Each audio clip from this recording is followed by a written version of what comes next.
আসসালামু আলাইকুম সবাইকে ডিইউ ট্রান্সপোর্ট সাপোর্টের নতুন একটা ভিডিওতে। আমাদের ইউনিভার্সিটির ম্যানেজমেন্ট কিন্তু অনেকদিন যাবতই আমাদের ট্রান্সপোর্টের জন্য একটা সুইটেবল জায়গা খুঁজছিল। দেখা যায় আমাদের ট্রান্সপোর্টটা কিন্তু এতদিন এমন একটা জায়গায় ছিল যেটা হচ্ছে আমাদের একবারে ক্যাম্পাসের ভিতরে, যার কারণে কিন্তু ইউনিভার্সিটির যে ট্রান্সপোর্ট অফিস আছে সেখানে কিন্তু অনেক ধরনের অভিযোগ আসছিল। যেমন হচ্ছে রাস্তা ছোট হওয়ার কারণে রিক্সার একটা যানজট লেগে যেত, স্টুডেন্টদের যাওয়া আসায় একটা সমস্যা হতো।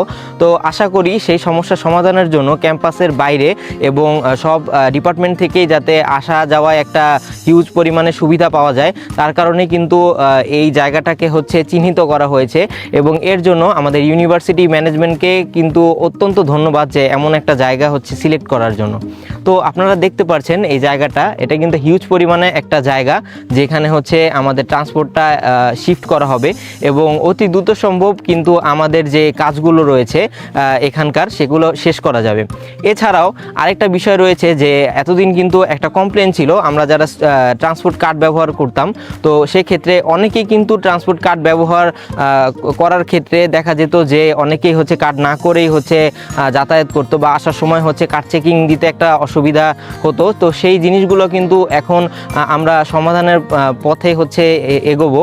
ম্যানেজমেন্ট সিদ্ধান্ত নিয়েছে যে সিস্টেমটা সম্পূর্ণ আমাদের মেট্রো রেলের যে সিস্টেমটা, অর্থাৎ হচ্ছে কার্ড পাঞ্চিং করে হচ্ছে এন্ট্রি নিতে হবে এবং এক্সিস্ট করার ক্ষেত্রেও কিন্তু কার্ড পাঞ্চ করতে হবে। তো সেই জিনিসটা করলে কার্ড ছাড়া কিন্তু আর ট্রান্সপোর্ট যাতায়াত করতে পারবে না। তো সেক্ষেত্রে যারা আমরা ট্রান্সপোর্টের কার্ড করব তাদের জন্য কিন্তু একটা হিউজ পরিমাণে স্যাটিসফ্যাকশন আসবে।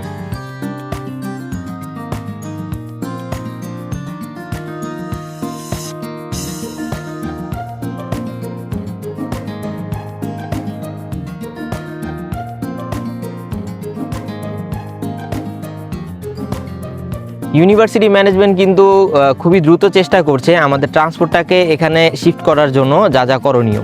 তো সেক্ষেত্রে আমাদের যারা স্টুডেন্ট রয়েছি আমরা, তাদেরও কিন্তু একটা সহায়তার প্রয়োজন রয়েছে।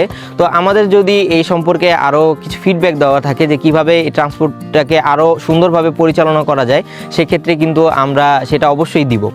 তো আজকের ভিডিওটা এই পর্যন্তই, দেখা হবে নেক্সট কোনো ভিডিওতে। এ পর্যন্ত সবাই ভালো থাকুন, সুস্থ থাকুন, আল্লাহ হাফেজ।